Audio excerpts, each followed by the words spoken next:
and welcome to The Bond, where we are taking a cinematic adventure and continuing on with some behind-the-scenes interviews. So remember that the Lord says He builds you for a purpose for me. That's Psalm 138:8, and you are not the one holding all the pieces together. God is, and He finishes what He starts. So you need to commit your works to the Lord, and your plans will be established. Remember that one? That's, I think, Proverbs 16:3. Well, let me tell you about someone who was destined to do this and who really, really prayed about making a film like this. It is a very important topic that needs to be handled with care. And one of the people that is the mastermind behind it is Raouf Zaki, the creator of all of this. He has an amazing team with him, and we are going to continue interviewing them behind the scenes so you can understand what goes into this entire production. And when you understand the behind the scenes, I think it'll give you a better appreciation for when the film is ready and out and available for you to view. So let's start in with our interviews. I am Raouf Zaki. Today, I reached out to our Coptic and Christian communities with a heartfelt plea to support our film, Son of the 11th Hour. We require an additional $150,000 to fully realize this project. A story that commemorates the 10th anniversary of the ultimate sacrifice made by the 21 martyrs. This film is not just a reflection of their courage, it's a celebration of faith that we want to share across the world. Please join us in honoring their legacy by supporting this film through our website. Every contribution brings us closer to preserving their memory and sharing their profound faith with the world. May God bless you abundantly.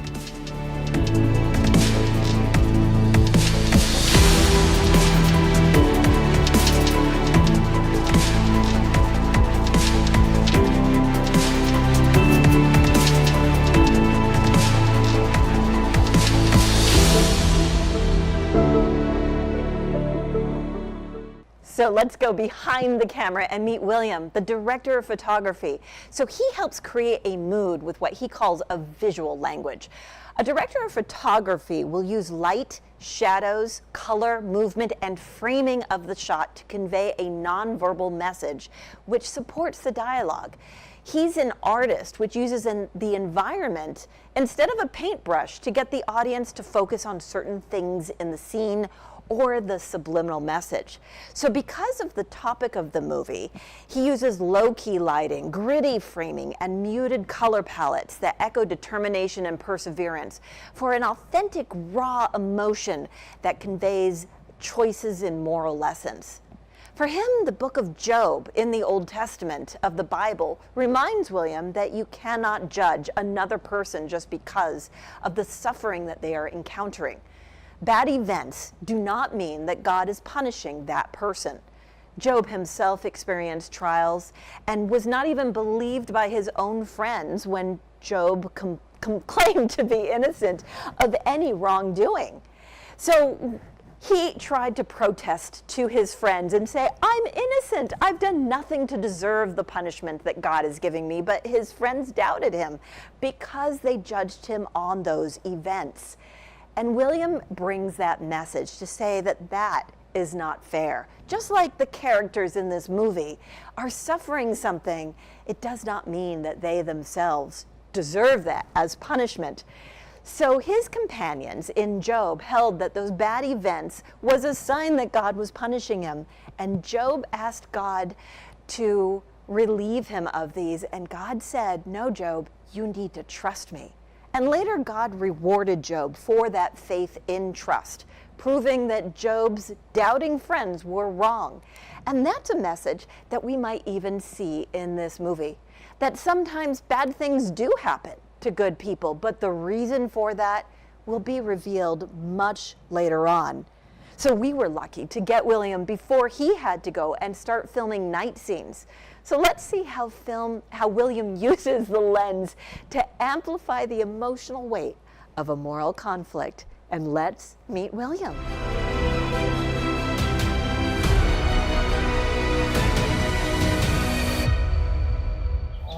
We are here with William, director of photography, and we would love to find out just a little bit more about what you won't see on the big screen. So, William, give us some insight into how you are planning out all of your shots.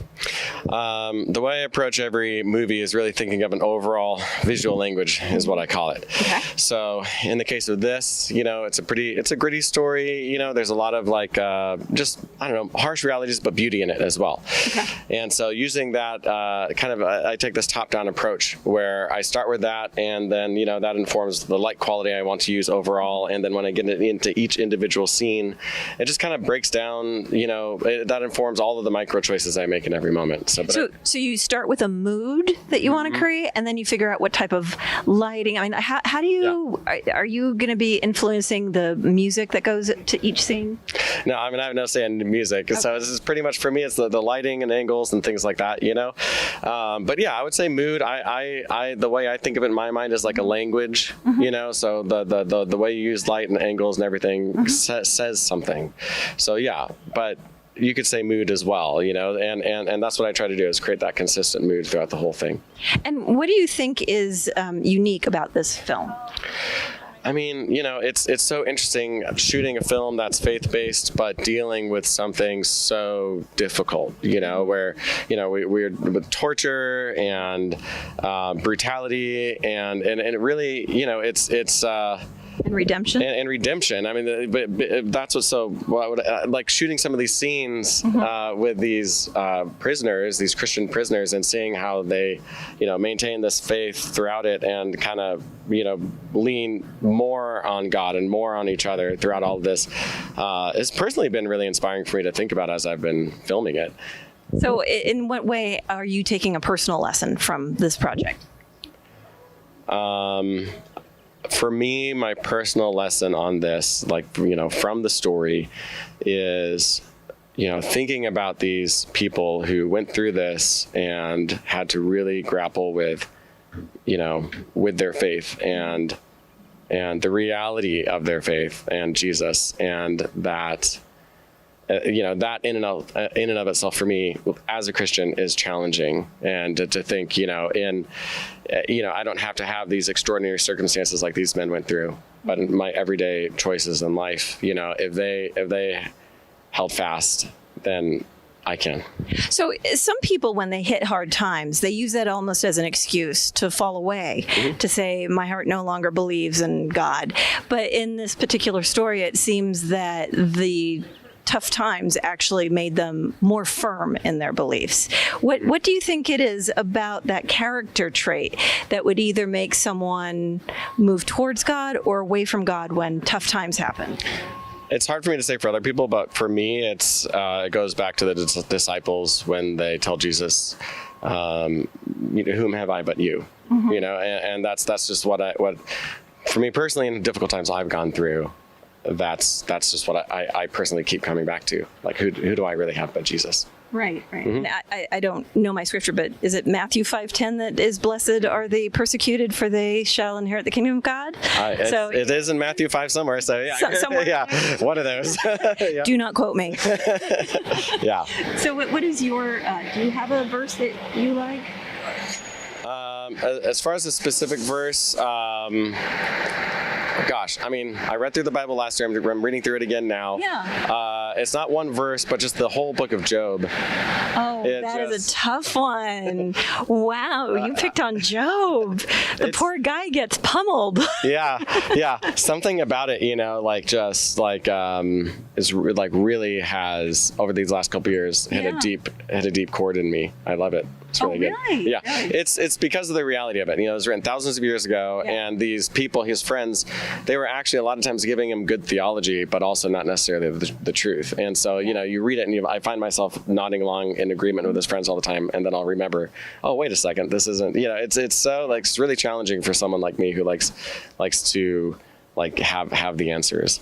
So Job to me is sometimes, I view it as the poor guy got bad press, and almost like having bad social media, and people believe the bad thing as opposed to what he says, which is, I'm innocent. I don't deserve this. How do you view it? I view it as a book of wrestling. It's you know, like it's this. They're asking the same questions we ask today about in Job, about you know, the truth of God, and there is truth that, like, for example, like, you know, God will bless those who are righteous, and all, like, but at the same time, like, that's not the reality of our lives a lot of times as well. And Job just gets into like all of that, and it doesn't really pull any punches. Yeah, so sometimes you can be really, really righteous and holy and do everything right and still get some boils. Oh yeah, And a few other bad things. Yep. So going back to this movie, what do you think people should walk away from when they watch this movie? It's hard. I mean, since we haven't finished filming yet, you know, I'm still kind of waiting to see if there are any scenes that are really gonna, like, yeah. But there's a scene in the movie. There's a scene in this. Oh no, it's okay. Yeah, I hear. There's a scene in this movie while the martyrs are awaiting their death, and, you know, before approaching that really difficult time, they encourage each other by just saying, "Christ be with me." And ultimately, I just hope that that's the message that people walk away with when they see this movie. I really hope my fly swatting was not distracting from your very important point, so I apologize. Cool. I'm honed in. Yeah. That is great. That shows that you're a very, very educated person, and you definitely stay on task.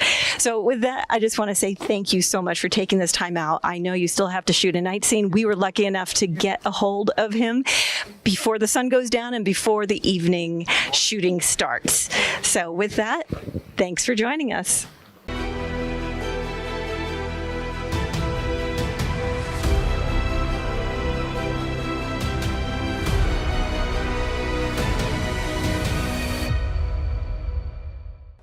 Now, Monica co-produces Raouf Zaki. Over the past 2 years, Monica has made sure that the cast and the crew were just perfect and that they somehow felt a connection to the story. I think she wanted to do that because there's something that translates onto the camera that shows that there is a genuine connection. And she wanted that both in front of the camera and behind the camera. So she's working with a budget that's about 1/6 of the Hollywood norm. They've created an edgy Christian psychological thriller to bring the audience a fresh, hard-hitting perspective on a historic event. It's not just another watered-down faith film or a standard coming-of-age into Christianity film. Instead, this aims to challenge the audience to look at their own life and ask themselves, what would they do to survive? Would you be swayed by propaganda which tries to convince you that to protect your family, you need to compromise your Christian values? Well, let's see how they're telling a $3 million movie for less than $500,000, supported by the earnest conviction of the cast and the crew who decided that this story had to be told. Let's meet Monica.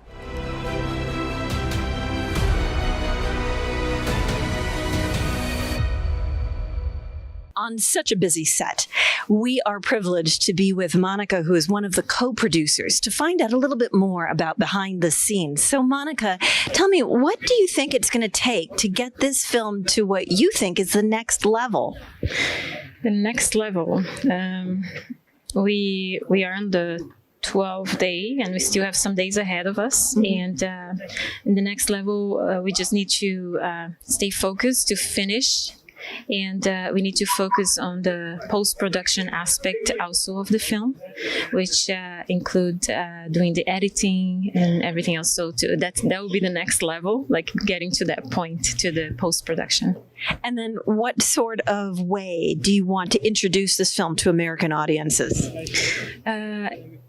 It's very important that American audiences learn about the faith, the Christian faith in other countries, and how sometimes they can be persecuted, and but they are people of great faith. And this film is about the 21 martyrs of Libya, which are modern day martyrs, and I think it's very important to bring that to life. That it just happened in 2015.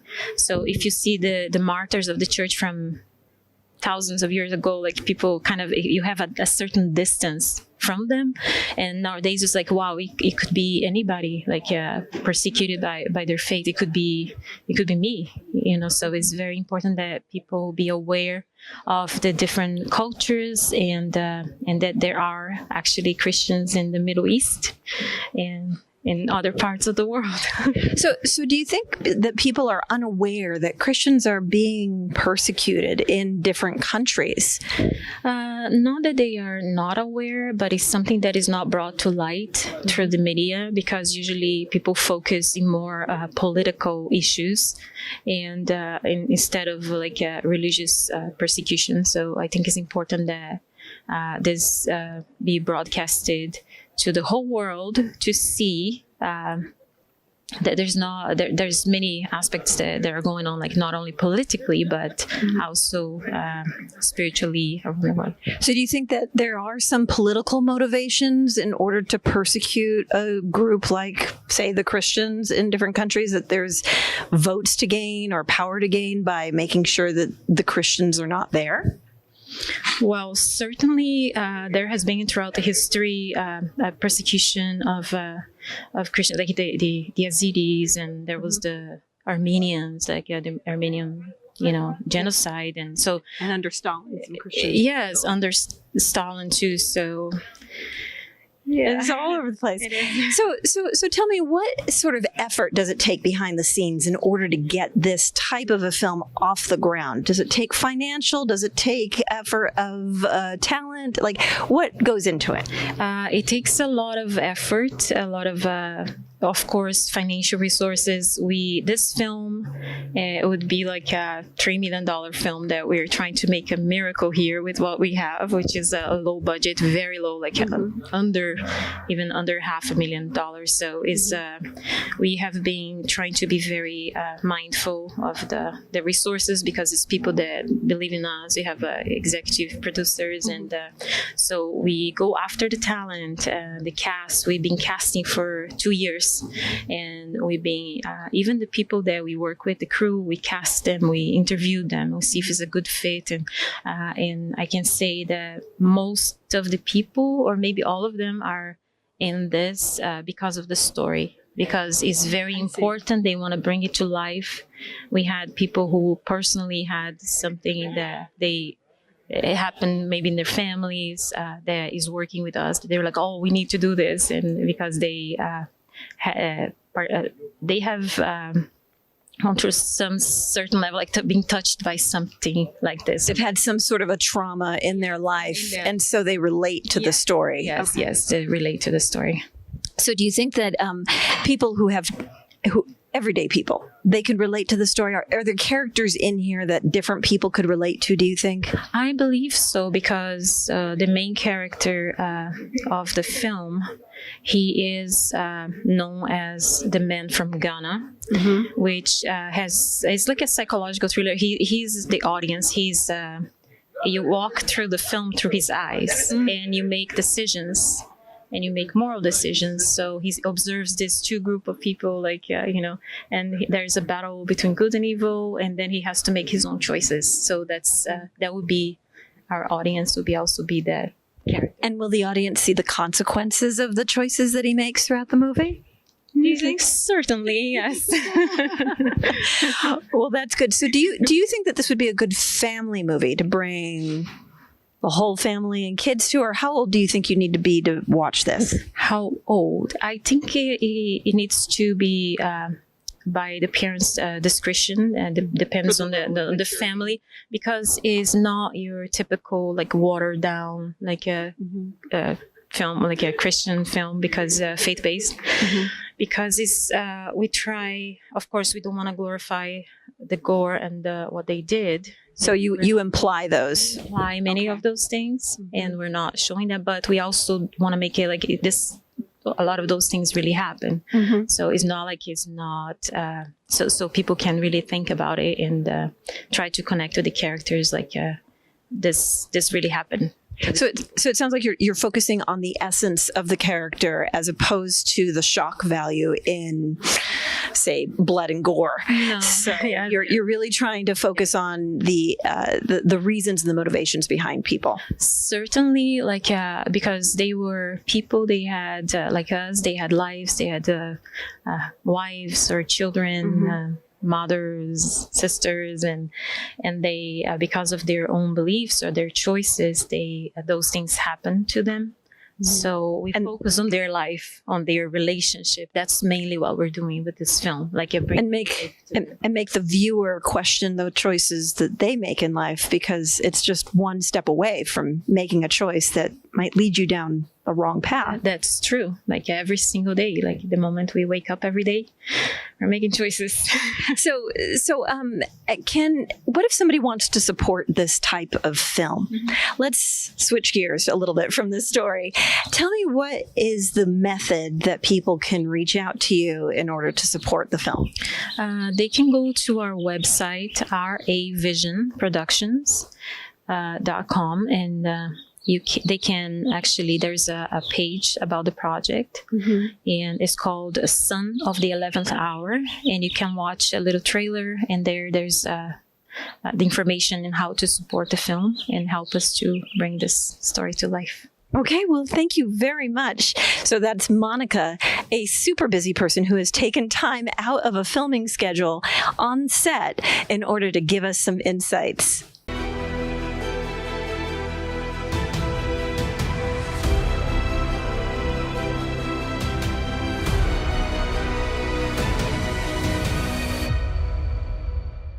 Now, Rami is a veteran Egyptian actor with over 2 decades of comedy.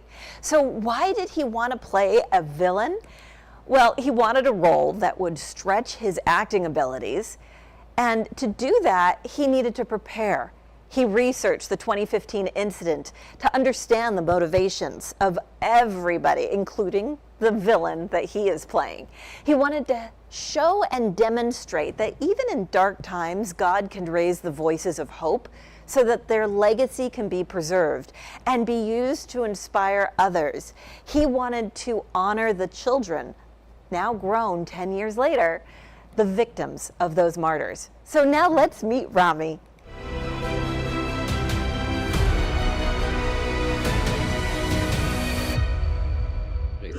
And could you tell me if it's true that you've acted in Egypt? Yes, actually, it's true. I've been acting in Egypt since 20 years now. Wow. So what is the comparison for you between Hollywood and Egypt? In which way? Well, instead of acting styles, is the directing different? Is the infrastructure that we offer with cameras, crew, all that, is that different? No, none of this is different. The same industries everywhere, the same quality, the same cameras that we've been filming with the Alexa camera, which we were using here since 2010 when they invented, before we film in printed film. So it's not about the technology or the equipment. It's about the character. So tell me why you were gravitating towards this type of character. Because I'm well known as playing comedy characters in Egypt. All my movies and TV shows, I play the comedy character. Even when my director's friend, I ask for the other characters, the bad guys, they're like, no, you play the comedian. You're a comedian. I'm like, I'm gonna stuck in this comedian forever. That's why I love to play the bad guy. Here, yeah, the villain. So do you ever feel compelled to make a joke or anything with the crew behind the scenes? I always do this. Yeah. So you are definitely the class clown. But on camera, you're the bad guy. Yeah, actually, yeah, it's true. Is it hard for you to make that difference, or do you think there's a little bit of comedy in bad guys? In character, I don't think so. But when I do it in this custom outfit, yeah, it's funny in a way. So the outfit. Sometimes I make like scary jokes. Oh, really? Like what? Like when I met the Murters, and I met one of them, and I asked him which role you play. He said the Murder, and I'm like, nice to kill you, dude. Oh, you said to the martyr, nice to kill you? Oh, very nice. Okay. And so are you thinking that you're making a difference by being part of a story that needs to be told? Yeah, I've watched the real video when it just happened. I was in Cairo. I've watched it In 2015? in 2015. I searched everything about this accident. When Raouf, the director, called me and he mentioned it, I am like right away, yeah, this is and this and this. And he said, you're following. I'm like, yeah, everyone. I dreamed to make a movie about it. So he said, we're doing it. And I'm like, I'm done. And what message do you want the audience to walk away with when they see the movie? It's what happened in the true story. This is the message. They give the message before we do it. It's it's about the faith. That's it. The Christian faith Yeah, and how strong it is. of course. And they kept their faith till the end. They knew they gonna die. And the children of the martyrs, they've actually grown up to be stronger. How do you think it's impacted them? I think the story, because it was now it's global, like everybody heard about it, so they feel like they're special because God chose them to have this. So I think, yeah, they're having a different experience. They're proud. It's a tough situation to have in your life, but it sounds like they are turning it into something for good. Yeah, I've seen interviews of them, and yes, this is the feeling they have. The strength of spirit. Yes, and they're proud that God chose their parents. You're so much in character. Excellent. Well, thank you very much for your time. I appreciate that.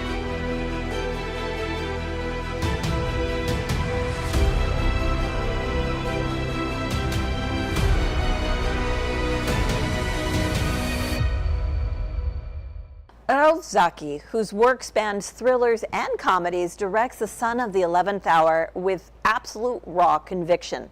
He based it on 21 Christian martyrs from a 2015 true story which happened in Libya. And of course, it was made with the surviving family's approval. It blends psychological tension with a message of hope.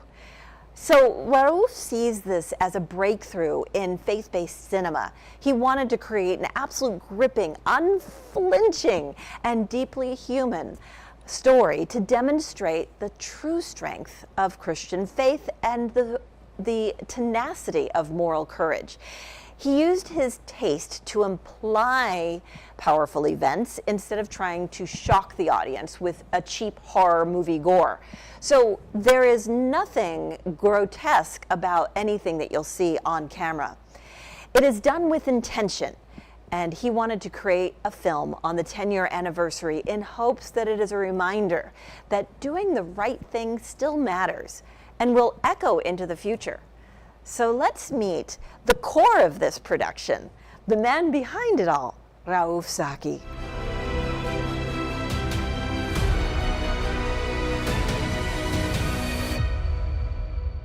We are here with Raouf Zaki, and we're going to get some insights into his directing style. He is always on the go. So I understand Hitchcock has a certain directing style. He sort of leans into hinting at danger, whereas Steven Spielberg is a little bit more cinematic. What's your style? Well, I adapt my style according to the film. I'm not really a director who has a style that imposes that style on a film.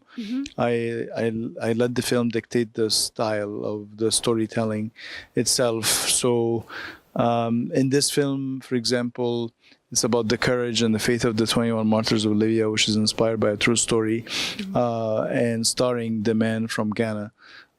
So emotions are really the main thread of the film, and they're very raw, and especially about how they're going to live by the faith and also be tested.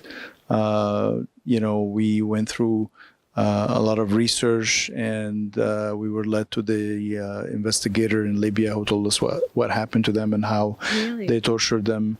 And we incorporate a lot of that in the film. And also, what really inspired me is their courage walking down the beach, and that's really important. That courage and this resilience is what the film is about, and it's the ultimate fight between good and evil in the film. With that courage and resilience, is that something that you think people can take into their own lives in everyday society after watching your film? Absolutely, absolutely. I hope people will be inspired by the film. And it will fortify their faith as well. Yes, it has a very hopeful message. It's a psychological thriller wrapped in a faith-based film. And they can also help support the film because it's quite an expensive film. It's quite an ambitious film by going to the website ravisionproductions.com /Son of the 11th Hour.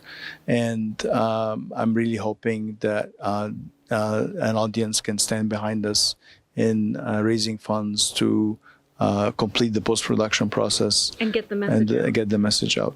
So the message that you want to leave your audience is something of hope, of courage, and that they should take a stand, because it seems like your characters are very complex. They are. They're also human. They're human. We're all, all these men were from simple backgrounds in Egypt. Construction workers. Yes, construction workers. It's almost like God chose His martyrs for this film. These were real men who stood the test of faith, and just choosing men who were simple construction workers from Upper Egypt, who had such humility. One of them told his mom, "Mom, why are you crying?" She said, "Because I didn't want you to go to Libya and work." He said, "Why are you crying?" Because Jesus himself was born in a manger. So was a carpenter. So what are we? So this is the kind of humility that they had. But they still had. And I think ISIS didn't really, a lot of things that in the film, were in the hearts of these men. So a lot of them, some of them were singing hymns while being tortured. So this really happened, and we have that in the film as well. It's very much like Peter being in jail, and when all the gates opened, he had the option of leaving. Exactly, he didn't. Yeah. So it seems like you were really inspired to convey this message. But how do you think the American populace will receive it? Well, I think we really need. This is a major effort change in the world of faith-based films, because it's not a story that's sugar-coated like most faith-based films are. It's very raw. There is, a modern-day martyrdom in the film, although we don't show any gore or anything like that, which is really important. So it's implied. It's still implied. And at the same time, living under the rule of ISIS and the atrocities that happened, a lot of that are implied in the film, and a psychological thriller, more or less, is the film theme. So that's really important to go and watch something that's not been done before. So do you think that people will be on the edge of their seat, white knuckle? Absolutely, absolutely, nail biting? Absolutely. And then is this going to be a classic, do you think? Classic, I'm going to define as something that you want to watch again and again. I think it's a classic in the sense that people will want to remember the story. It's almost like the film The Passion. The Passion of Christ, but it's not gory. Yeah, it's not gory. It's not like that. I know it's just a psychological. It's emotional. The emotional. It's a very emotional film. And would you want to give a message to survivors of anybody that's suffered a trauma themselves? I mean, Yeah, sorry, I have to go. So, yes, of but course. thank you You're so much directing for a this. movie. Yeah, Of course. this interview, and I appreciate it. Thank you. Thank you very much. Well, as you can see, he's a very busy director. We were lucky to get him for just a couple of minutes and get insight into the filmmaking experience. I am Raouf Zaki. Today, I reach out to our Coptic and Christian communities with a heartfelt plea to support our film, Son of the 11th Hour. We require an additional $150,000 to fully realize this project. A story that commemorates the 10th anniversary of the ultimate sacrifice made by the 21 martyrs. This film is not just a reflection of their courage, it's a celebration of faith that we want to share across the world. Please join us in honoring their legacy by supporting this film through our website. Every contribution brings us closer to preserving their memory and sharing their profound faith with the world. May God bless you abundantly.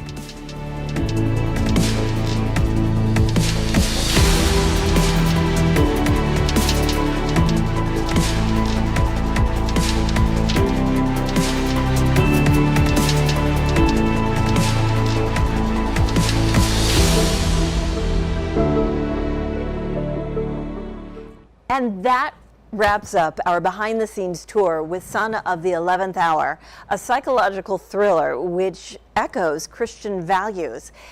So this is brought to you by both in front of the camera actors and behind the camera crew who worked tirelessly on so many different aspects, all for under budget. You see, Monica and Raouf, the visionaries behind this production, each bring a different sort of dedication and wanted to enhance, like the body of Christ, all the different members to create a unified body that would be able to tell this story with honor. So it's more than just a movie to them. It's a work which would make the audience reflect on the choices that we make in our own lives. What's our destiny? Will my path intersect yours? And do I have the faith to take another step even in my own darkest hour? If you want to be part of this or of future projects, reach out and support Raouf. The website will show up on screen, and you can even scan the QR code, which you'll see on screen as well. So go ahead and consider donating to Raouf Zaki and his Rav Productions website.